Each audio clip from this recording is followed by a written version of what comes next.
안녕하십니까, 닥터 제이입니다. 이번 시간부터는 이제 서비컬에 대해서 공부를 해보겠습니다. 서비컬 파트는 사실 카이로 파트 중에 가장 좀 어렵기도 하고 복잡하기도 하고 또 다른 부위에 비해서 잘못 좀 치료를 했을 때 어떤 사이드 이펙트나 아니면은 많은 좀 환자도 다칠 수도 있는 부분이기 때문에 상당히 좀 조심해서 다가가야 될 파트도 있고, 그러니까 허리나 등 같은 경우는 척추 외에도 다른 어떤 구조물들이 많이 있는데, 목 자체는 근육도 목을 받쳐주기 위해서 되게 약할 수밖에 없고, 이 척추 자체만으로 머리 무게를 버티기 때문에 상당히 그 목의 영향이 상당히 크기도 하고 잘 다치기도 쉽습니다. 우선은 자, 그럼 생각해 봤을 때 이 목이란 게 왜 다른 구조물이 없이 얇게 했냐? 그만큼 이제 움직이는 가동 범위나 이런 것이 높을 수밖에 없겠고, 목의 메인 펑션은 어쨌든 머리를 받쳐주고 로돌시스랑 무게중심으로 통해서 머리의 무게를 받쳐주면서 분산시켜주면서 머리를 목하고 연결시켜주고 그 다음에 액션을 취해주는 겁니다.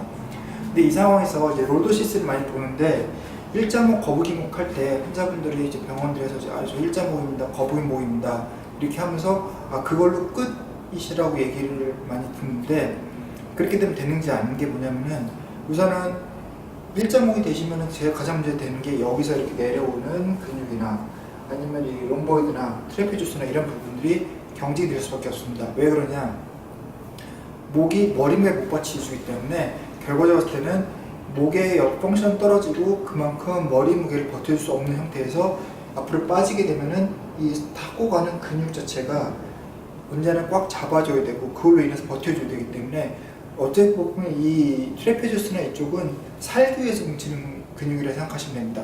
그러니까 쉽게 얘기해서 제가 무거운 짐을 이렇게 딱 들고 있으면, 만약 아령 50kg의 아령 들고 있으면 이렇게 되는 것보다는 이렇게 들고 있는 게 편한데, 이렇게 들고 있다 제가 이렇게 내렸을 때 어떻겠어요? 내려서 버티려고 그러면 상당히 손목도 아프고 팔꿈치도 아프고 어깨도 아프겠고 이 근육은 단단해서 뭉치게 되겠죠. 만약 버텨 힘을 주고 있다면. 근데 누가 여기다가 물리치료하고 침막 마사지 하는데 이 근육 풀리진 않는 것 똑같이 이쪽 근육들도 목무게, 머리 무게를 버티려고 힘을 주고 있기 때문에, 여기를 뭉쳤다고 막 풀기만 되는 것만으로는 이 근육이 릴렉스를 할 수가 없기 때문에, 대부분 어깨 많이 뭉치신 분들이 뭐 경락 마사지나 이런 마사지를 오래 받으신 분은 처음보다 강도가 더 세지고 효과는 좀 떨어지고, 그렇지만 그때 시원한 감을 잊지 못해서 계속 마사지 받는 건데, 저희도 치료를 할 때 여기 뭉쳤다 무조건 푸는 것보다는 이런 롤도시스나 무게중심을 맞춰줘서 그 근육들이 쉴 수 있게 만들어주는 게 좋은 치료의 방법이라고 저는 생각합니다. 우선은 이제 이 목을 만들 때 저희가 가장 많이 생각하는 게 이제 C1, C2인데 그 위에 C0. 그 C0는 사실 스컬인데 저희가 아틀라스라고 보통 C1을 아틀라스, C2를 엑시스라 부르고 위에를 저기 옥시피트라 부르는데, 그래서 저희가 C0, C1, C2로 얘기하겠습니다. 근데 대부분의 이 목의 어쨌든 두통이나 이런 부분에 많은 할애를 하는 부분이 이제 이 C0, C1, C2입니다. 자, 서비컬이 1번부터 7번까지 있으면은 사실은 이 1, 2번은 사실 티피컬 서비컬 펑션을 할 수가 없습니다. 왜냐면 모양이 완전 다르기 때문에. 그러니까 다른 부분은 파셋이 있고 디스크가 있고 이렇게 그런 이제 벌티컬 바디가 딱 있지만은, 사실은 이제 C1 같은 경우는 링 쉐입이고 거기다가 C2 같은 경우는 댄스가 이렇게 올라가서 있는 형태에서, 또 C0는 그냥 억시풋이어서 그냥 이런 모양이 되어 있기 때문에 이 관절들은 사실은 다른 C 스파인의 펑션들하고 완전히 또 다른 형태입니다. 우선 C0, C1을 얘기하면은 C1이 억시풋을 이렇게 받쳐주고 있는 형태이기 때문에 글라이딩이 됩니다. 그래서 얘네 펑션은 사실 플렉션, 익스텐션이 메인입니다. 그래서 목에 있어서 많은 역할을 해주는 게 이 목에 있어 플렉션 익스텐션을 C0, C1에서 많이 관할을 하고요. 이 여기서는 사실은 로테이션이나 레러밴딩 같은 경우는 상당히 제한적으로 될 수밖에 없습니다. 자, C1, C2로 얘기할 때는 이제 그 사이에는 디스크가 없겠죠. 왜냐면은 댄스가 있고 거기 이제 오돈토 프로세스가 이렇게 딱 가서 앞에 붙는 부분이기 때문에 여기에는 디스크가 존재하지 않습니다. 그렇지만은 어쨌든 C2는 저희가 만졌을 때 SP 중에 가장 좀 만지기 팔페이블하고 할 수 있고 큰 SP를 만질 수 있는 부분이 첫 번째 부분이 C2라고 생각하시면 됩니다.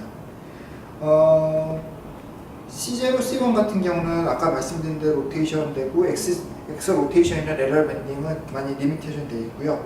물론 이제 생기긴 하지만은 서비컬에서는 어쨌든 레터럴 밴딩하고 로테이션은 커플 모션을 생각하셔야 됩니다. 예를 들어서 제가 오른쪽으로 레터럴 밴딩 되면은 로테이션도 오른쪽으로 간다고 생각하시는 게 같이 가주신다는 생각이 맞습니다. C1, C2 같은 경우는 엑셀 로테이션이 있기 때문에 메인 펑션은 로테이션입니다. 물론 여기도 약간은 이제 플렉션, 익스텐션이나 이런 게 있지만은 그런 것들이 한정적이 될 수밖에 없기 때문에 그렇지만 어쨌든 이 C0, C1, C2의 로테이션은 목의 서비컬의 전체적 로테이션의 거의 반 정도를 차지한다고 생각할 정도로 상당히 중요한 파트입니다. 그래서 이 부분들이 아까 C1, C2도 플렉션, 익스텐션을 많이 활용하고 로테이션은 C1, C2가 많이 활용하기 때문에 이 부분이 사실 펑션이 말펑션이 되고 서블락션이 걸려있으면 당연히 서비컬은 잘 작용을 할 수 없게 됩니다. 그래서 이 부분을 교정하는 게 중요한데 사실 이 부분 교정이 사실은 좀 까다롭기도 하고 어렵기도 합니다. 이유는 뭐냐면은 모션 자체를 텐션 잡을 때 좀 까다로운 것도 있고요. 또 하나는 잘 다치기 쉽고 벌테브라 아러리가 쭉쭉쭉 올라와서 이렇게 가는 상태이기 때문에 잘못하면은 이 벌테브라 아러리를 찝히게 되면은 또 많은 또 큰 또 사고랑 연결될 수 있기 때문에 그런 걸 조심해야 되기 때문에 사실은 되게 조심하면서도 서비컬을 교정할 때 마지막 순간에 익숙할 때 마지막 순간 하는 팁 보통 교정분이 C0, C1, C2 교정입니다. 어쨌든 그런 부분들은 숙달을 많이 시켜줘야 되고 연습도 많이 들어가시긴 하셔야 되는데 우선은 보통 이제 이 C1, C2에서 플렉션 익스텐션을 볼 때 뭐가 좀 중요하냐면은 이 댄스가 오톤티 프로세스가 딱 올라가서 했을 때 사실 여기 이제 트랜스버스 리가먼트가 이렇게 해서 버텨주는데 이 인스테빌리티가 있을 경우가 있습니다. 그러니까 예를 들어서 뭐냐면은 오톤티 프로세스 딱 여기서 그 위에 딱 걸리는데 여기에 이제 리가먼트가 있어 얘가 어느 정도 이상 못 움직이게 딱 고정시켜줘야 되는데 이게 만약에 리가먼트 자체가 예를 들어서 다운 증후군이든 아니면 다쳐서 그렇든지 여러 가지 문제 때문에 인스테빌리티 딱 생겼다 싶으면은 이 오돈트 프로세스를 딱 잡아줄 수가 없습니다. 그렇다 보면 이게 이제 여기 위치에서 움직이게 되는데 움직일 때 이제 플렉션 익스텐션 할 때 이 벌어지는 그러니까 여기 앞에 부분하고 이렇게 벌어지는 요 거리가 있는데 요 거리에 따라서 서비컬의 교정을 하고 못하고가 좀 이제 나눠집니다. 만약에 예를 들어서 어른들 같은 경우는 2mm에서 3mm 그게 그 다음에 애들 같은 경우는 4.5mm 정도 그러니까 이게 죄송합니다. 어른들 같은 경우는 3mm 그 다음에 애들 같은 경우는 5mm 그러니까 ADI라고 그러는데 이게 아틀라스 댄스 인터벌이라고 해서 레터럴을 찍었을 때 요 댄스 앞에 오돈토 프로세스랑 요 앞에 뼈의 요 사이 거리가 있는데 이게 어른은 3mm 이상 벌어지면 안 되고 그 다음에 애기 같은 경우는 5mm 이상 벌어지면은 C1, C2 특히 이 오돈 프로세스에 인스테빌리티가 있다고 생각을 합니다. 이때는 절대 교정을 하시면 안 됩니다. 오히려 그쪽으로 그 부분을 체크를 안 하고 교정을 했다가 사고 나는 경우도 꽤 많이 있고요. 근데 우리나라에서 이게 좀 한정적일 수밖에 없는 게 엑스레이를 찍을 때 사실 옆에 사이드 파츠에서 이렇게 제대로 그 KBP나 MAS를 제대로 찍어주셔야 되는데 좀 방사선사 분들에서 죄송하지만 좀 일률적으로 이렇게 세팅한 상태 찍다 보니까 이 색깔, 이 거리가 잘 안 나올 때도 많이 있습니다. 그래서 현실적으로 만약에 이 환자가 두통이 심하거나 디진스가 심하거나 좀 예를 들어 어떠한 C0, C1에 문제가 좀 심하다고 볼 때는 그래도 엑스레이에서 레타라를 다시 한번 찍어 보더라도 그 ADI 그러니까 아틀라스 댄스 인터벌을 스페이스를 제대로 체크를 해서 어른은 3mm, 애기들은 5mm 정도 벌어지면은 그 이상 벌어지게 되면은 그러니까 인스테빌리티가 있다 생각을 해야 됩니다. 그게 보통 AAI라고 합니다. 아틀라스 아틀라스 엑시얼 인스테빌리티라고 해서 AAI라고 그러는데, 그 이유는 뭐 다우 증후군도 아까 말씀한 다우 증후군도 있고, 뭐 다쳐서 그런 경우도 있고, 또 테이슨도 있을 수 있고 여러 가지가 있을 수 있으니까 그런 거에 대한 것도 있는데, 어쨌든 이 C0, C1, C2에서는 로테이션과 이 인스테빌리티를 가장 잘 생각을 하셔야 됩니다. 자, 그다음 C3부터 C7까지는 이제 티피컬 이제 벌테브라인데, 여기서는 다른 관절에 없는 게 하나 있어요. 특히 뭐냐, 언시네스 프로세스, 조인트 오브 번 루스카라고 해서 벌테브 바디 약간 립처럼 이렇게 살짝 이렇게 올라오는, 양쪽으로 이렇게 올라오는, 요거는 서비컬만 있는 겁니다. 그래서 저희 예전에 해방을 할 때 이 뼈가 서비컬인지 아닌지 아는 방법 중 하나가, 또 하나가 이 벌테브 바디가 이렇게 올라오는지 안 하는지. 그래서 다른 관절들은 그게 없는데, 요 관절들은 특히 이제 요게 조인트 오브 번 루스카라고 해서 언시넷 프로세스가 있어서 이게 약간 레럴 밴딩 로테이션의 무브먼트를 가이드하는 역할을 해줍니다.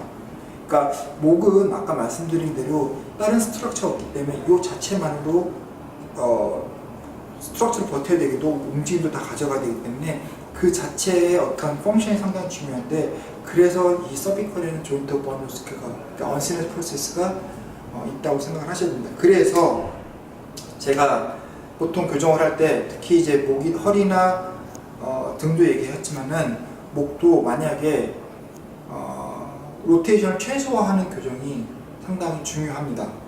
그러니까 파셋도 그렇고 이 조인트 번 루스카도 그렇고, 어쨌든 간에 이 스트럭처가 로테이션이 많이 들어갔을 때는 좀 다치는 경우가 많이 있는데, 제가 일부 예전에 얻은 분 이렇게 좀 어드바이스 해주려 있어서 그때 봤는데, 배우셨다고 그러는데, 그분 같은 경우는 상부, 중부, 하부로 해서 그냥 이만큼 돌리고, 요만큼 돌리고, 요만큼 돌리는 걸로 이제 교정을 배웠다고 얘기하시는데, 그런 식으로 교정하다 보면은 파셋이나 어쨌든 이런 언시넷 프로세스 문제될 수도 있고, 또 하나 벌테브럴 아러리가 올라가는 게 트랜스버스 포레이먼을 통해서 올라가는 이 벌테브럴 아러리가 찝혀서 문제가 되는 경우도 상당히 많이 있기 때문에, 물론 이게 이제 로테이션이 걸렸을 때 로테이션 교정을 하긴 해야 되지만은, 로테이션은 이만큼 돌려서 확 돌려버리는 듯한 교정은 사실 자제해 주는 게 좀 상당히 중요하십니다. 그래서 이제 교정을 할 때는 사실 레터럴 밴딩이나 아니면 말은 속도를 빠르게 해서 빠른 속도로 치고 나오고, 그 다음에 그 주는 힘을 최소화시키는 게 중요한데, 그거는 교정할 때 다시 한번 말씀 좀 드리겠습니다. 자, 그리고 C7에는 약간 C7 같은 경우는 T 스파인에 가는 이제 트랜스버스 때는 하는 약간은 성질이 있기 때문에 C7은 언스테인리스 프로세스나 그런 것들이 없습니다. 그리고 거기에도 트랜스버스 포레이먼도 없고요. 그래서 이 티피컬 서비컬에 있는 구성 요소 중에 언스테인 프로세스나 트랜스버스 포레이먼이 있는데, 아까 C1, C2, C7에는 그런 게 존재하지 않기 때문에 얘네들은 에이티피컬 벌테브라라고 생각하시면 됩니다. 아까 이제 말씀드린 것 중에 이 로테이션하고 레터럴 밴딩 같은 경우는 둘이 언제나 커플 모션이 되는데, 사실은 위쪽에서 밑으로 가면 갈수록 그 모션의 레인지는 상당히 많이 줄어듭니다. 그러니까 결과를 봤을 때는 이쪽은 훨씬 더 많이 움직여지고 이쪽은 훨씬 더 적게 움직여지는데, 왜 그러냐면 어쨌든 그 서비컬이 밑으로 내려가면 갈수록 약간은 T 스파인의 성향을 많이 띄기 시작하기 때문에 그런 것들이 좀 중요하다고 생각합니다.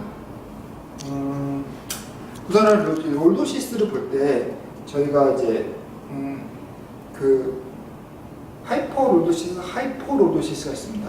이제 하이퍼로도시스는 로도시스가 많이 생겼다는 이유고요. 하이퍼로도시스는 로도시스가 많이 줄어들었다는 거겠죠. 그래서 1.5도 사실 일종의 하이퍼로도시스입니다. 근데 이런 것들은 이제 제가 나중에 교정할 때 다시 한번 말씀드리겠지만은, 그거에 따라서 무게 중심 자체가 차이가 나기 때문에 그런 펑션도 많이 차이가 나게 돼서, 그런 거에 대한 로도시스가 어떻게 주고 이런 거에 따라서 근육이나 아니면은 파셋이나 아니면 벌테럴 바디에 대해서 성질이 다 많이 다르기 때문에 그런 부분을 좀 고려해서 치료를 하시는 게 중요할 것 같습니다. 우선은 서비컬에 대한 인트로는 이 정도까지 하고요. 그 다음에 제가 할 때마다 그 부분에 대해서 다시 한번 말씀을 좀 드리게 할 겁니다. 우선은 저희가 이제 다음 주에 추석이라서 추석 좀 즐겁게 보내시고, 저희도 지금 사실은 이제 서비컬을 선생님들도 아직은 되게 사실 들어갈 때 겁을 나실 수 있어요. 모든 분들이 사실은 서비컬 교정할 때는 주저되는 게 되게 많으시거든요. 겁도 나고. 근데 이 모든 교정이 우선은 주저하게 되면 그만큼 환자한테 또 다치게 할 수 있는 영향도 클 수 있고요.